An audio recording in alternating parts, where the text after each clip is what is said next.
While the little underground railway system in Glasgow, Scotland is nowhere near as famous as the London Underground, it is still unique and significant in its own right. We've had this bizarre little railway and train simulator for the better part of 3 years now, and I first reviewed it in April 2023, but now I think it's time to remake that old review.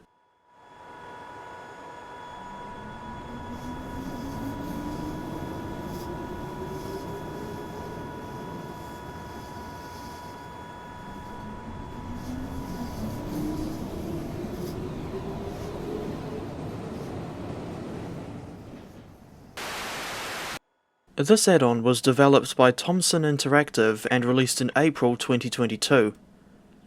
As of late January 2025, it's still available on Steam for 31 New Zealand dollars at full price. That's a bit too much for such a small route, if you ask me, so I advise waiting until a sale is on if you want to pick it up for yourself. More details on the add-on can be found in the manual. In terms of route coverage, there's only a 6.5 mile or 10.5 kilometre long double-track loop round the city plus the spur to Broomloan Depot.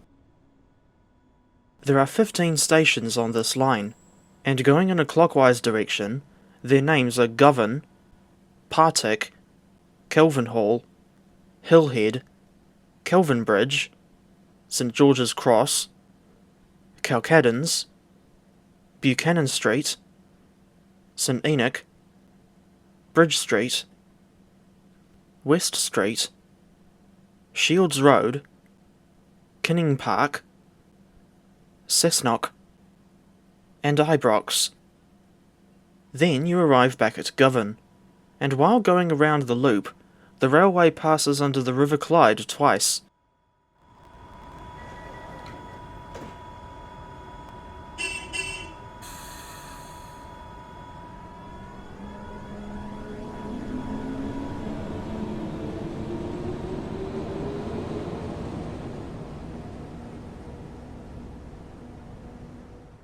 The Glasgow Subway first opened in 1896 and closed for 3 years in the late 1970s for a major rebuild. Originally, there were no points anywhere on the system, and trains had to be lifted in and out of the depot by a crane at the start and end of each day. Of course, the crane could only lift one coach at a time. Now there is a proper junction between Govan and Ibrox, so trains no longer need a crane to access the depot. The railway is electrified at 600 volts DC third rail and uses the unusual 4-foot gauge track, equal to 1219mm, which results in the trains being even smaller than the deep-level tube stock down in London. Because there aren't any routes with 4-foot and standard gauge track side by side, I can't do a direct size comparison between the Glasgow and London units. Incidentally, I only know of one other system that used a 4-foot gauge, the tram network in Wellington, New Zealand. Although the original system closed 61 years ago, several trams from the Wellington system are preserved in Auckland or at Queen Elizabeth Park on the Kapiti coast. And now back to the Glasgow Subway. These trains are the second-generation Metro Camel units built between 1977 and 1979. 8 additional trailer coaches were built by Hunslet TPL in 1992, but these do not appear in Train Simulator. Instead, we only get the original driving coaches, of which there were 33. The units are supplied in this unbranded orange livery, which is meant to be the Strathclyde Transport livery. Presumably licensing restrictions meant that Thomson couldn't use the Strathclyde or SPT logos. These coaches would run in either 2 or 3 car formations. The latter looked a bit reminiscent of some Great Western Class 158 and Northern Class 150 units, in the sense that it was very odd when even the middle coach had a cab. I sometimes refer to these units as the GS2 class, GS for Glasgow Subway, and 2 for these being the second generation trains. After over 40 years of service, The last of the Metcam units were retired on the 28th of June 2024, with their replacements being strange custom-built EMUs from Stadler of Switzerland. Fortunately, Metcam coach number 128 was saved for preservation, and she's now on static display in Glasgow's Riverside Museum.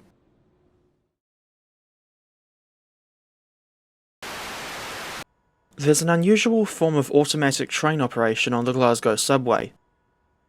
The reverser doesn't work like a standard reverser in TS Classic because of the additional ATO notch, so the W for forward and S for reverse keyboard controls are back to front.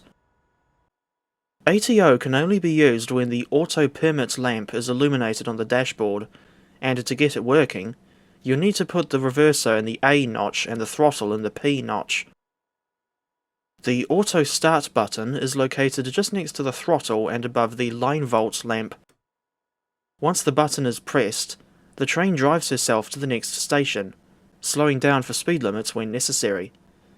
Indeed, there's a severe curve on the western side of Calcadon's station where the limit is only 18 km per hour.